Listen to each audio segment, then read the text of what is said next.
So branding and mistakes, it's our 21st year anniversary this year. So 21 years in business. We'll take you through some of the biggest lessons. And company we bought had spent $2 million in branding, went out of business, and the URL we're launching now is actually their brand, their product. So many, many lessons. But to start off, just really quick, I don't think most people even know what the difference is between advertising, marketing, PR, branding, and everyone says the same thing and all this stuff. So I found a great cartoon that kind of described this. So the first one is advertising, right? It's screaming in your face, I'm a great lover, I'm a great lover, I'm a great lover. There's advertising. That's why it's called spam. It just seems to be on repeat. There's marketing, and by the way, the reds are bad, right? So the marketing is I'm a great lover, right? Just one time, but it's done probably more pretty and fancy. Then there's PR, right? So somebody out there, gets out word that, trust me, he's a great lover, right? Third party saying it. And here comes branding. Someone comes to you and says, I understand you're a great lover. This is something that they learned out there, and there's a general notion in the best run companies and definitely in tech. Best tech companies do not spend money on advertising, do not spend money on marketing, do not spend money on PR. They go build an awesome product. They do everything right. And when they do, the rest of it takes care of itself. Now, are there exceptions where people do spend and try to force growth? You're seeing a ton of it. But this simple cartoon, I thought, was the best description I've ever seen of the 4 different quadrants. So I'm just going to tell you quickly about NextJump and myself. And I like to start off by the notion of going to hell and coming back, because it would hopefully show you some of the experience and lessons we've had. So I started the company in 1994. I started it not to become a tech entrepreneur, not to make a lot of money, but just a little bit of money. It was a high school sweetheart. I was in financial aid in college, and I could not pay for my phone bills. So I started the company. This girl I dated 8.5 years, did not marry her. Her father was the first investor, and I think his investment's worth like 50 million. So all ended up well, but high school girlfriend, high school sweetheart, my junior summer. So after junior year, I started the company literally to keep the relationship alive. So that's how I started NextJump. 1998, I started fundraising, and I'll show you how, we have investors from 100 different investors invested. And if you see the list of who it is, 6 of them are billionaires. You would think we know everybody. I know everybody. So besides the fact that I never was very good at presentation, I had a very bad stutter. I mean, I was the worst at presenting. Part of what I learned building our company to present. The story of how I started fundraising, which always starts usually with your parents. You reach out to your parents and you ask them, who do you know that has money, right? Who can I pitch that has money? So my parents, they're both in Korea at this point, tell me, actually there's 2 people we know that you should pitch. One is the founder of Lucent Technologies, right? And the second is a Princeton millionaire. I'm like, this is awesome. Right? I didn't know it was this easy. So I'm like, all right, give me their contact information. Give me their email, give me their phone number. I need to call these people. And so my parents instead send me in the mail, and this is how far back, I'm giving my age away here, a VCR tape. And I opened this thing and I'm like, what is this? And they're like, it's the biography of the founder of Lucent Technologies. Go watch it. He's Korean. So I watch the tape, right? And I'm done. I'm like, all right, give me his contact info. And my parents say, call him. I was like, I need a number. Find his number, call him, tell him you're Korean, you're starting a company, and he will help you. I actually tried that. No response, of course, nothing. That didn't matter. So I was like, please tell me the second person you're telling me about is someone you know. Like, oh yeah, dad went to school with him, right? Or your father went to school with him. So I was like, he's a millionaire in the textile business. He's from Princeton. This is a big great. So I call this guy, and I'm pitching him on the phone about the business and what we're doing. And we're a coupon business back then. And he starts asking me these questions, these diligence questions, like, how tall are you? Well, that's an odd one, right? What were your grades? Are you single? Blah, blah, blah, all this stuff, right? Then by the end of it, he tells me, come to Princeton, New Jersey on Saturday. I want you to present your business to me. And I want you to meet my daughter, because I think you guys would get along. He never even intended to invest. I never took the meeting, and that's how I started raising money. So I have much more horror stories, even worse than this one, but this is how I started. By 2002, we had raised money, built the company up in the first dot-com phase to 150 employees. By January 2002, 4 people were left. It There was myself, Megan, who you've seen present, I think Tom, who you've seen present, and Kevin McCoy, who currently runs our London office. 4 people. Now in 2002, I wish it went from 150 to 4. No, it went from 150 to 130 to 100 to 70 to 30 to 20 to 4. Very painful process, a roughly year and a half of just cutting down. And in every instance, I thought, I couldn't possibly run the company with 1 person less. I couldn't possibly run the company. When it got down to 4 people, I still remember so vividly sitting in my office, surrounded by everything. So I needed to know about customer service, everything. And saying to myself, what the hell did the other 146 people do? Because the company is running. It's running fine. What the hell did the other 146 people do? As we went down, we had 9 months of unpaid rent. I had 6 eviction notices, so every Friday my ritual was to get on the phone and beg the landlord to not kick us out. It was better to accrue debt than to have an empty office. This was shortly after 9/11, so office buildings were getting half empty. Begged them to basically keep us in the office, just accruing debt. He tried to move us into smaller space and how to convince him that I don't even have people to rewire the computers, you basically shut us down. So I had creditors trying to force us into bankruptcy. If you owe 3 or more people money, they can force you into bankruptcy. I had to beg one of them to not vote with the other 2. Every Friday, that was my ritual for calls. And then stress shows up in interesting ways. 60 days, as in not 1 day missed, I woke up with a bloody nose. Every day.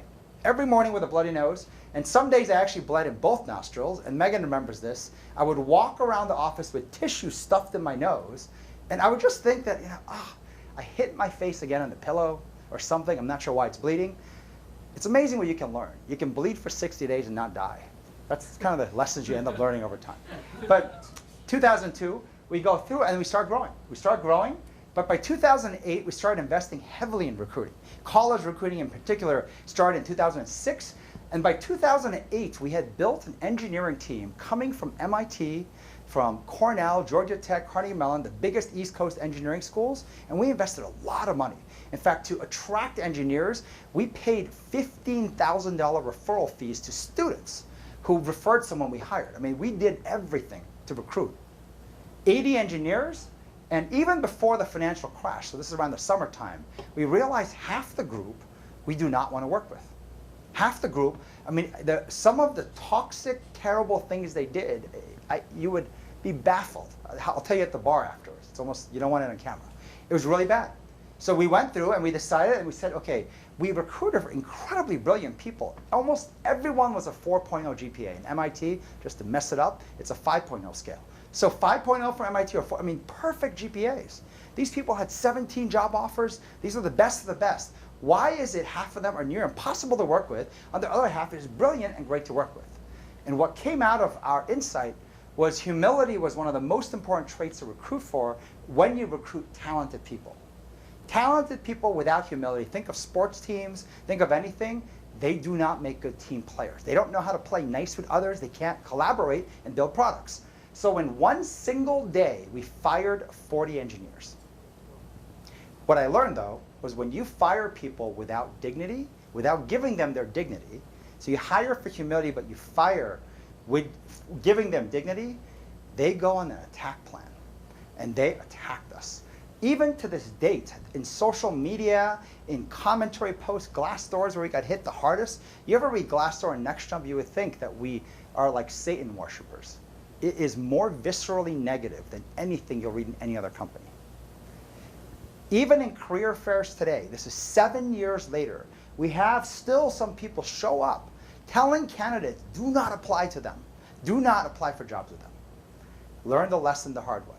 As a young, foolish CEO, make a lot of mistakes. So all you can do is beg for forgiveness. Have strategic partnerships gone wrong?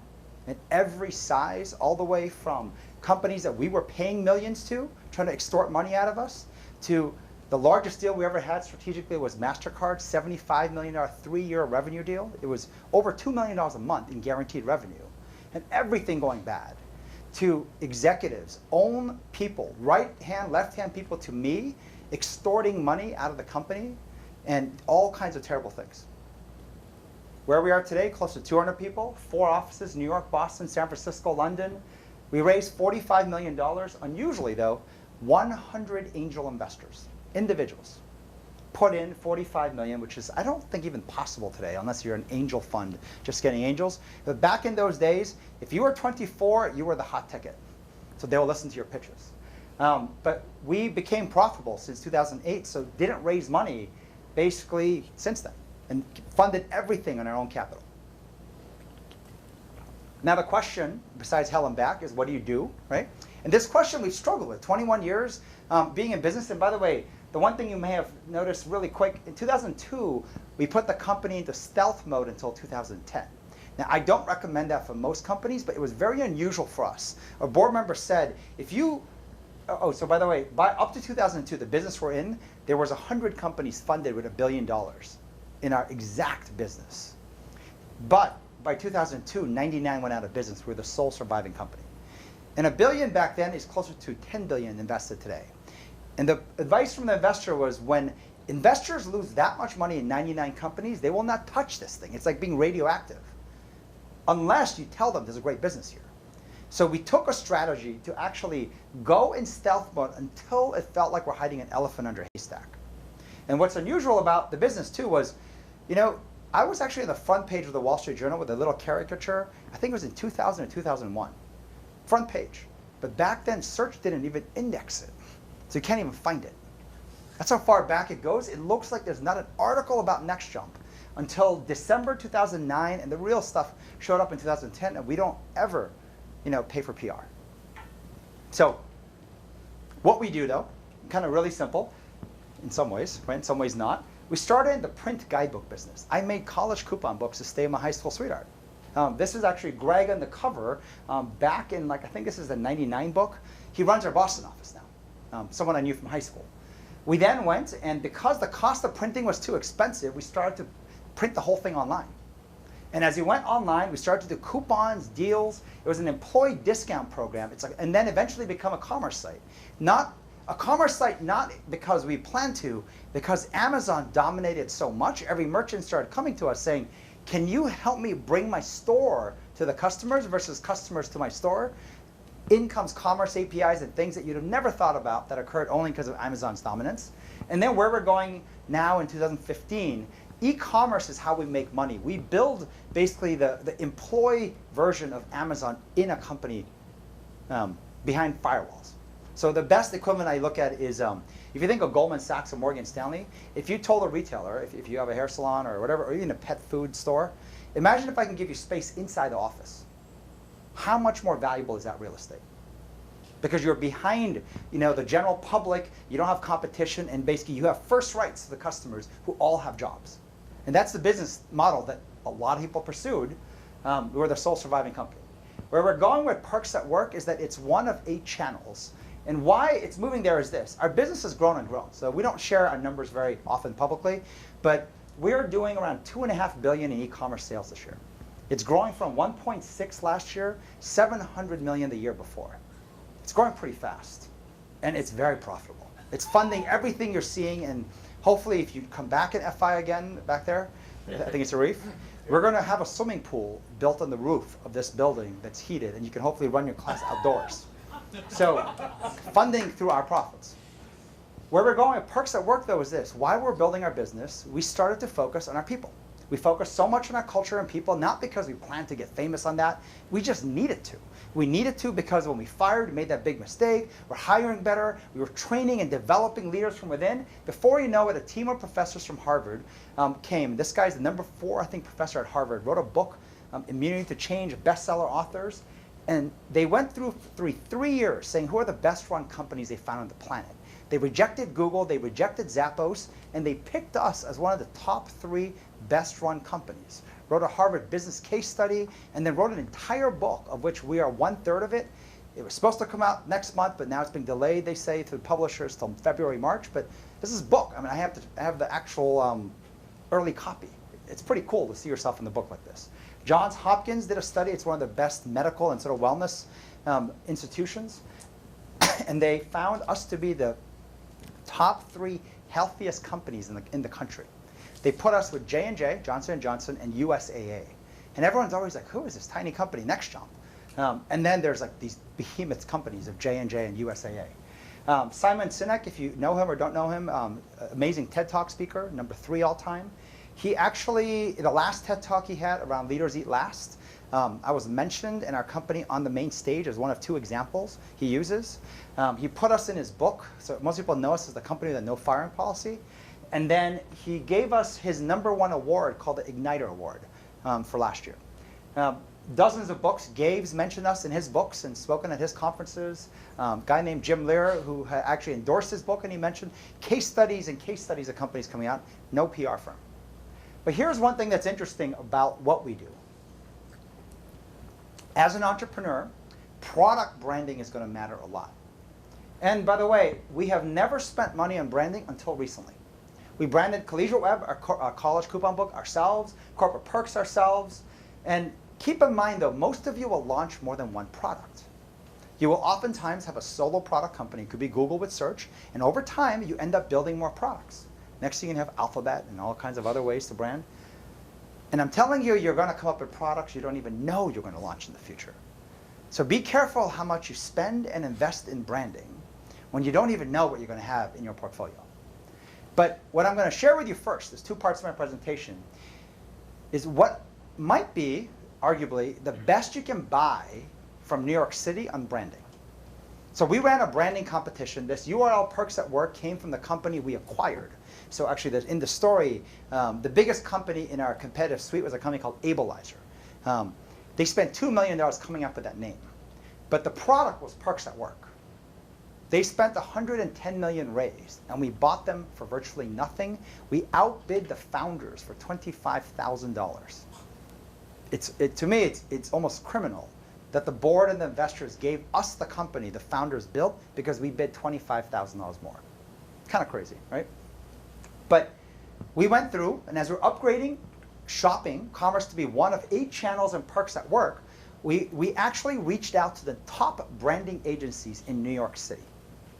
And we said we want a competition. And we're going to whittle down from a large set down to the top 2 or 3. And in fact, for the top 2 or 3, we will pay you $100,000 each for 30 days to compete. And when you win that contract, we will pay the winner a $1.2 million contract, $100,000 a month, just for branding. Okay? So it's competitive, right? We got to review the best of the best. And we took the top 2, and I'm going to share with you what they taught us.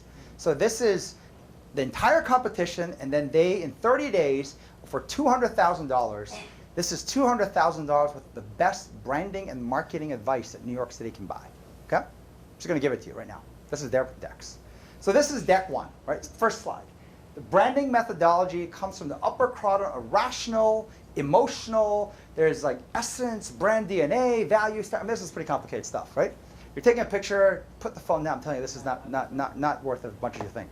But they went on and said, brand, you can take a picture of it. I don't care. I'm saying don't take it. This is the wrong stuff. Okay, so what is a brand? A brand is an image, is an expectation. It is a promise of what one can expect when they experience your product or service.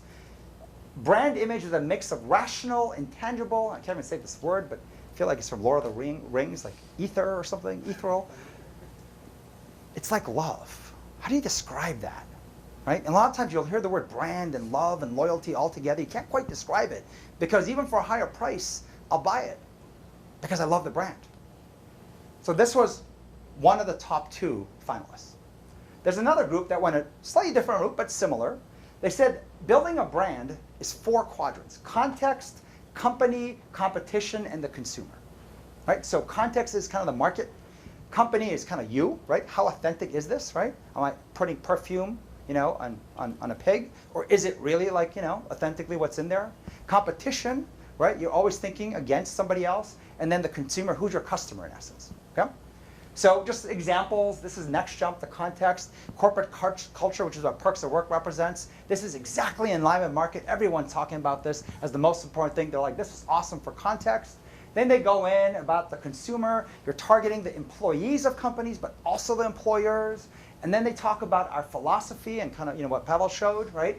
Our mission to change the world by changing workplace culture. Better me plus better you equals better us, right? This is all great stuff. Real proof, authentic.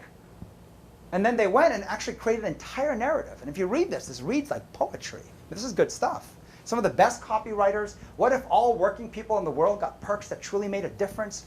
Perk that help make them physically healthier, mentally happier, excited about the workplace. I mean, this is what they went through. And this, by the way, was like a 70-page deck in their final presentation. Then they went through and said, let me go through visuals. What matters to successful companies? So what matters? Healthy matters. Fun matters. Giving matters. Together matters. This is actually a UK office winning the dance battle, so it looks like an Olympic thing, but it's a pretty competitive thing. Family matters. Recognition matters. This is one of the recognition ceremonies. Some of you may have seen it, maybe. But perks at work matters to Facebook, Tesla, and every Fortune 500 company. This is real. This is not a vision, a desired state. This is actually a customer set right now. And they went through, you can make posters, you can make business cards, you can make new hire books, your perks at work, websites, mobile apps. I mean, the list goes on and on of the ways the logo is used and applied everywhere. That perks at work matters. But what was interesting as we talked to all these agencies, right? The number one company most people think about when you think of brand is the computer all of you have, right? Apple. I love Apple. I pay more for Apple than Dell or HP or any other company. The premium in Apple. We all love Apple.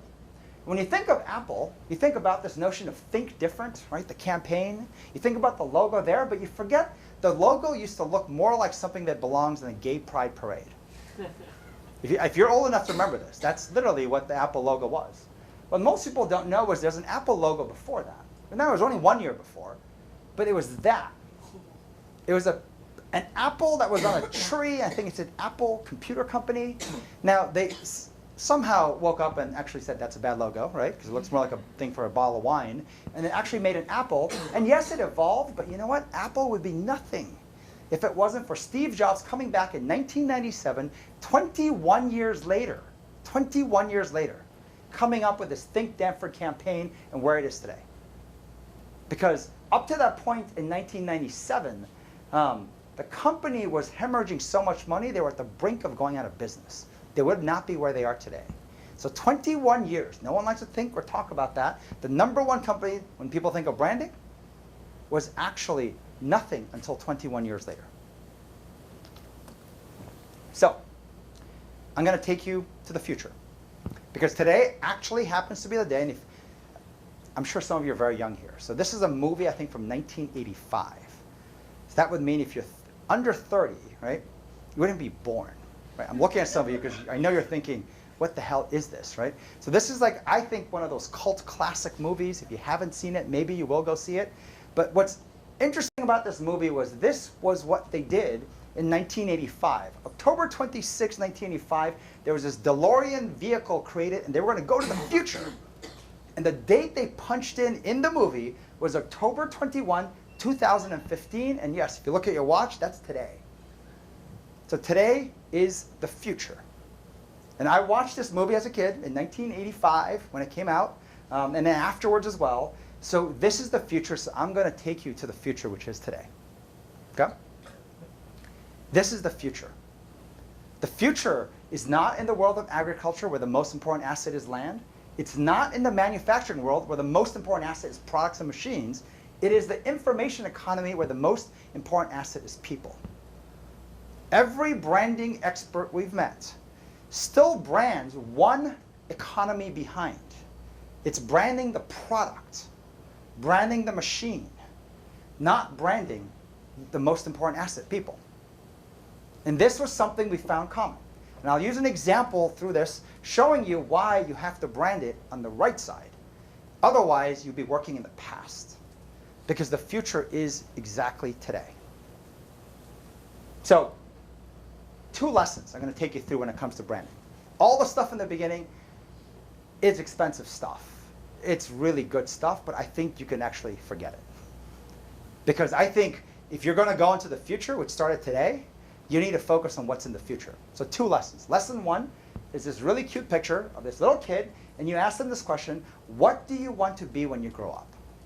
When I was very young at 24, I had, some of you hopefully not 24, but when I was very young at 24, I had a board member and advisor tell me one thing that was really valuable. He said, Charlie, do not decide too early what you want to be when you grow up. Because you know what happens with branding? It's very difficult to build your brand. But it's very difficult to unbrand yourself if you brand yourself there. Groupon, Living Social. You think Groupon's going to be able to, how long will it take to remove the brand of Daily Deals?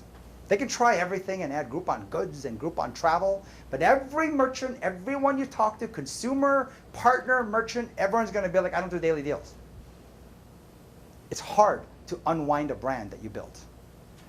Imagine going to a kid this age and saying, what do you want to be when you grow up? And by the way, you have to decide now. Because if it's going to be, I want to be a ballerina, we're going to buy all the clothes and the sizes you need right now.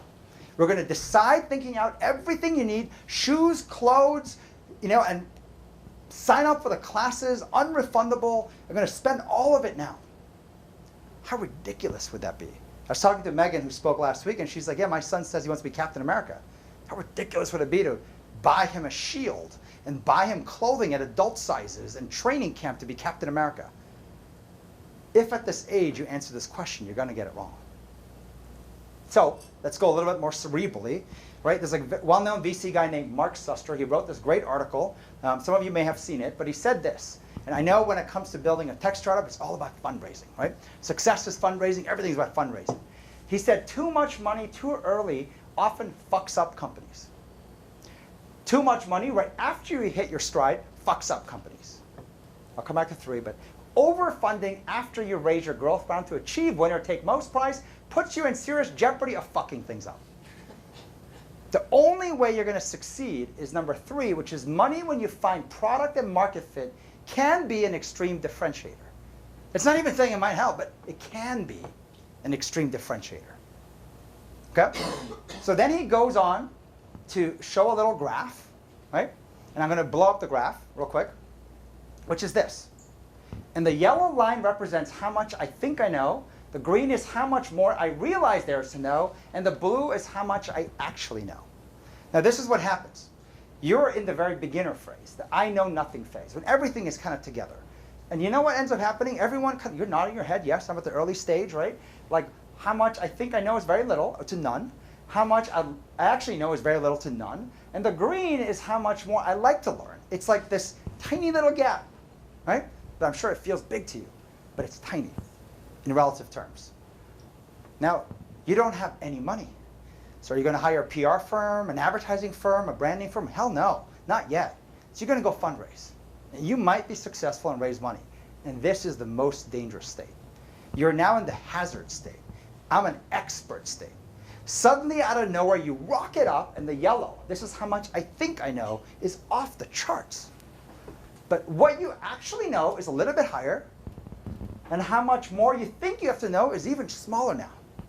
Smart investors gave me money, I'm pitching, people are coming up to me saying, how'd you do that? You're so smart, speak at my conference, sit on my panel.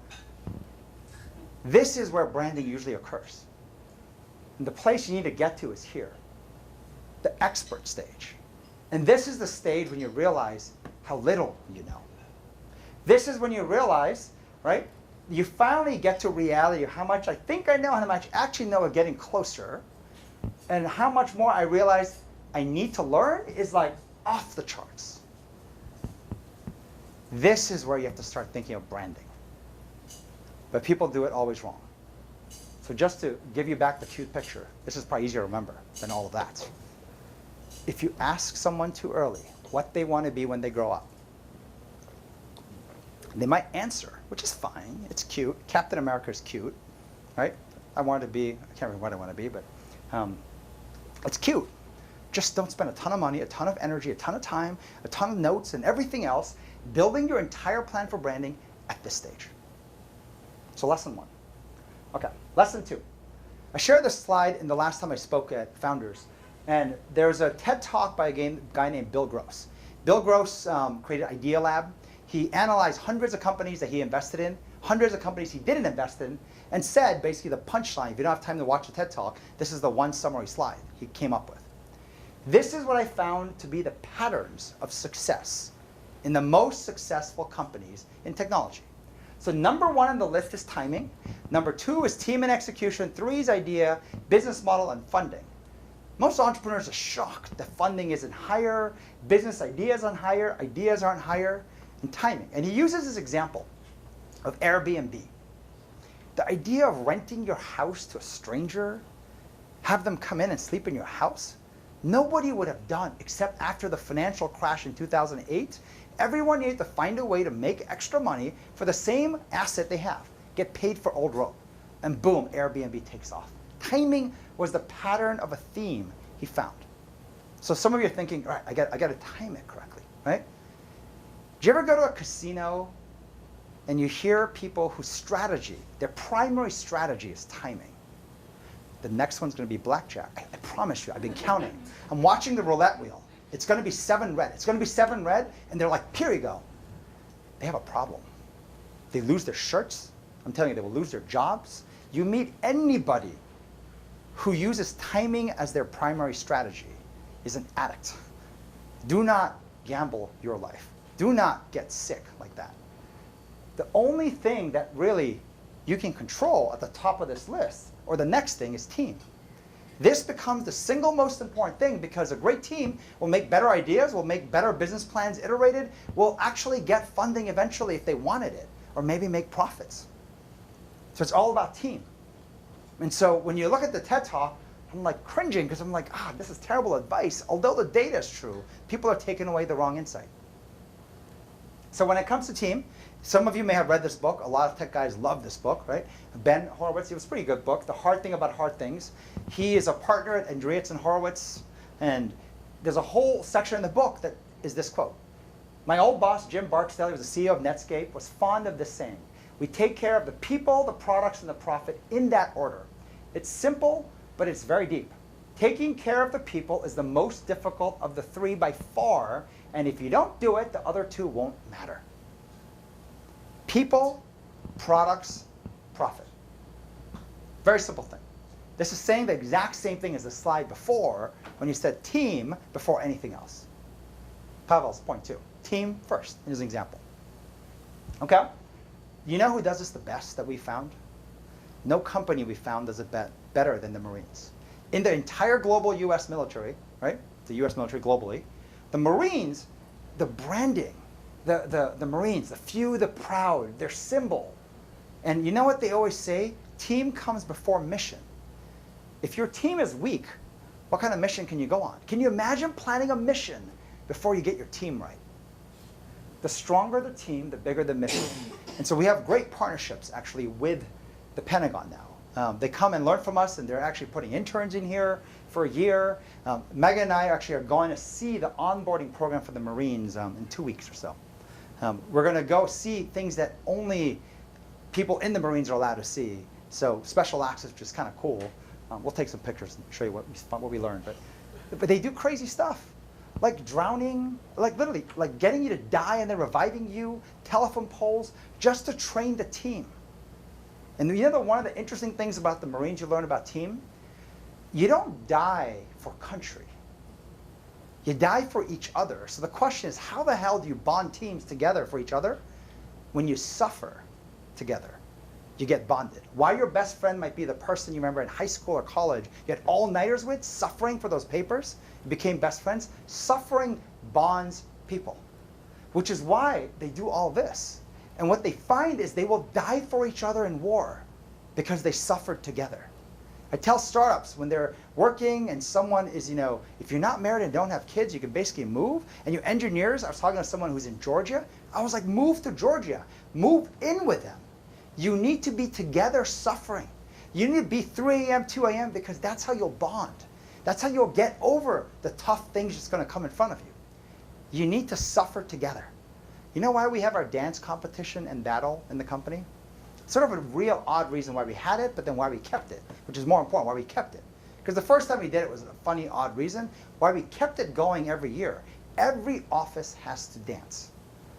We have the holiday party in February because it's cheaper. It's a different story. But every member of the office has to be one of 3, if not all 3 dances. We give every office money for choreographers, and they have like 8 weeks to train during work to then battle on stage in front of real judges and perform and know that it's going to show up on YouTube. Okay? Now, if you are geeky, or you're an engineer, right? The idea of dance practice in front of other people with fluorescent lights on and mirrors, I mean, they were literally, you should have seen that. I'd rather die than do this. Kill me. I am not doing this. It's awkward. You're tripping over your feet. I mean, but we found amazing bonding that occurs in the company. They suffered together learning, and by the time they performed, they were like best friends. So the best way I have seen describe your strategy, Brandon, 5 minutes? All right, I gotta go fast a minute. Simon Sinek did this thing called the Golden Circle. The best way to see it is just go see the TED Talk. It's an 18-minute TED Talk that is the #3 most watched of all time. And it talks about why in the middle, how and what. And this is such a powerful concept. And basically, I spent a lot of time with Simon. We co-mentor each other. In fact, his offices are here. We gave him a free office space. We become very close friends. And as I watched him come up with why statements for different people, basically, this is the way Simon will tell you. A why statement is simply an origin story. It's a historical story of how your company got created, and it answers the question of why you do what you do, not why you started. Why you started is always a cute story. Dog got sick, or this happened. But why you do what you do and come to work every day, bleed 60 days, go through fighting everything going wrong and still continue, that's the question you're going to answer. And it lies in your history. And when it comes to writing your history, as in your origin story, which you are writing right now, I want you to think of withdrawals versus deposits, because that is building your brand. Am I making a withdrawal? Am I making a deposit? So, and that has to match your why. So for instance, he always uses the example of being on a diet. If I tell you I'm on a diet, right, and you're like, I saw what you ate tonight. And if there was chocolate cake, and I was drinking, sugary drinks and potato chips, you'd be like, you made a lot of withdrawals in your diet statement. You're saying you're on a diet, but you're withdrawing. But if you see me eat like sushi without the rice, you're seeing me eat edamame, I'm going light on the soy sauce and drinking water, you're like, yeah, I believe the guy's in a diet. Make sure you're making deposits. As Simon will call it, you have your why statement, make sure your whats are matching up. The evidence and the proof showing up better match up to why you do what you do. This you'll see around our office, on the elevator after you get out on the wall. Our why is to do the little things that allow others to do the great things they are meant to do. It's kind of a mouthful. And in fact, people liked the phrase and all this stuff, but couldn't remember it, so we shortened it. We found a way to shorten it by saying, to do the little things we call better me. Why it's better me? Because it wouldn't be little for us unless we were getting stronger. Giving money wouldn't be little unless we were making more. Giving office space and giving help wouldn't be more unless we were getting stronger, smarter, better. For the purpose of better you, helping others, and that to us was the formula that created better me plus better you equals better us. Us is the world. What we found working with Simon is every why statement, no matter what person or company, had a similar pattern. It was a to do A so that B. And to do A was a selfish statement. It was a statement of growth, investing in yourself so that you can help others. It was always about helping others. Allstate, big insurance company. Their values is what they call good life, good hands. It is a growth and purpose, a selfish, selfless. It's a better me, better you story. Every single person we saw had the same theme. You can just call it whatever you will. But that's how human beings operate. It's the oxygen mask theory when you go on the plane. Mask yourself first, and then help others. So give you a quick example, actually, one example. This is one of our employees, Stephanie. She works at our Boston office, a very senior role, 3.5 years in the company. She shared this just this past Saturday on a recruiting event we have called Super Saturday. This is her, somewhere at the bottom here, national cheerleader. If you're actually into cheerleading, this is like a super competitive sport. She was in nationals. They're like finalists, I don't know if they won, but they were like big time cheerleaders. When she was in high school, she fell and she had a concussion. And ever since the concussion, her hand shakes. She has a tremor. In fact, it's so bad that she can't stand up here and present because you won't see it on the piece of paper shaking. Every meeting she has, she hides it under the table. She's had this for over 10 years. She's gone and seen every doctor imaginable. And they said, you can't get rid of it. You're stuck with it for life. So she operates. And she's been here 3.5 years. I didn't know she had a tremor till last year. She hid it masterfully. She's spoken in company meetings. She's in client meetings I've seen, in video conference call. Her hand's always under the table, and you don't even notice it. It's kind of crazy. And she's performing very well. Can you imagine if she was up here presenting, what she would be thinking in her head? I can't have them see my hand. I can't have them see my hand. I'm worried if they see my hand, they'll know something's wrong. Do I look nervous? Because when you see it, you'll think she's nervous. Then is she lying? And you know what happens when something like that happens? How optimally are you performing? So we said, we're going to help her fix this. She's like, you can't. 10 years, every doctor. We went and found some of the best people we know. In the last 6 months, she stopped tremoring. It's kind of insane. She can't even believe it. She's been able to control it. It's like she gave a presentation. Her hand wasn't shaking. She's like, I can't believe this is awesome. It's like really cool. How can you be the optimal version of yourself, your best version of you, right? Better me, when you have an impediment that big? Then she talked in the same presentation about this Better You initiative called Code for a Cause. Her cousin, I don't know this exact disease, but it's like it's like some muscle, Duchenne's disorder. Cousin was supposed to die at 16, live till 21, but it takes life very early. Her cousin died, and she took, every person in a company gets 2 weeks to code for any charitable cause of their choice. If you're a business person, you can work with engineers, 2 full weeks, and she got to work with the Jet Foundation, who helps children who have this disease. She was able to get better, and then she was able to go and do something bigger than herself. That's better me, and that's better you. But what's interesting about this whole thing, sorry, I'm going a little over time, is that the why is the branding part, it's important, and the what's are important, but how you do it really matters. I always tell people it's all about making a lot of money so I can help other people.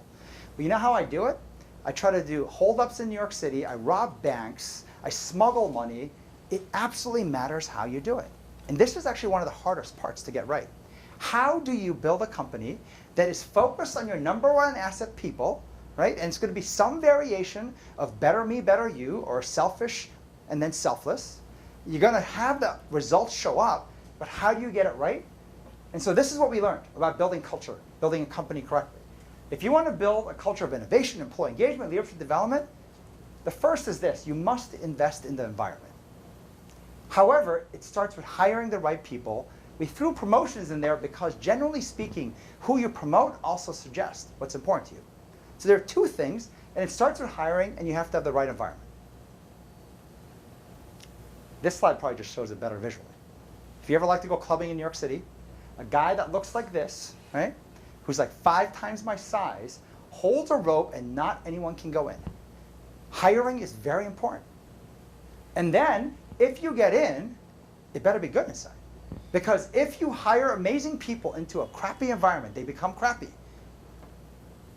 If you have an amazing environment and keep hiring crappy people, your environment will become crappy. They matter. So, a lot of engineers talk about code debt. Code debt is when you actually code something quickly, it's not that good, it's very low quality, and it builds over time and eventually catches up to you. Your product crashes, things go wrong, right? Someone hacks your system, and it always shows up eventually in your product, in your brand, and in your profits. So the notion of people debt, you hire the wrong person. That's the day you start destroying your product, brand, and profits. You set up the wrong environment, same thing happens. I'm going to give you an example. So meet Christina. Right? Christina runs a business called Collar and Kitchen. When you presented last week, the mentors instantly talked about how, oh, this is a branding play. She's got to focus on branding. Because you talked about how dogs often die, like losing 1/3 of their life, or 30% of the dogs die getting cancer because of eating kibble. The bad ingredients in there. And so that's the equivalent of a human being lived to 50s versus 70s, and you talked about this thing, right? So imagine the day you hire someone who doesn't care about dogs. You started to destroy your product, brand, and profits. Imagine in your environment if you don't have any training for quality and what matters to caring for dogs. Your likelihood of someone you hire or someone there doing the wrong things and putting wrong things for higher margins into the food is going to happen. People debt. You are accruing issues that will show up on your product, that will show up eventually in your profits. Quick summary slide, right? Co-debt versus people debt, it eventually will always show up. It's never free when you take the shortcuts. So in summary, do not decide too early, right, what you want to be. As great as all those investments of colors and logos and branding, and people absolutely first.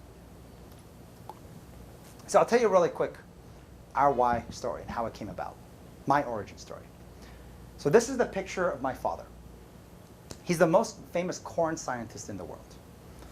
He's been nominated for the Nobel Peace Prize 5 times. He's in the Encyclopedia Britannica as the father of corn. I'm the oldest of 3 kids, 17 years in Nigeria. But this is the vivid memory I have. When I was 14 years old, I'm correcting his 800-page scientific papers. And this is painful stuff. Christmas Eve, 5 a.m. And I'm correcting grammar through these papers. There's a 1-page article on the desk about my dad. So I pick it up, 5 a.m. It talks about how Dr. Kim is one of the greatest scientists the world's ever seen. It's awesome. As I read and read, at the end of the page, it says, but he will never succeed because he cannot present his work. He talks too fast. He has a stutter. Presentation, writing is not his skill set. And I, being the oldest, carbon copy of my dad.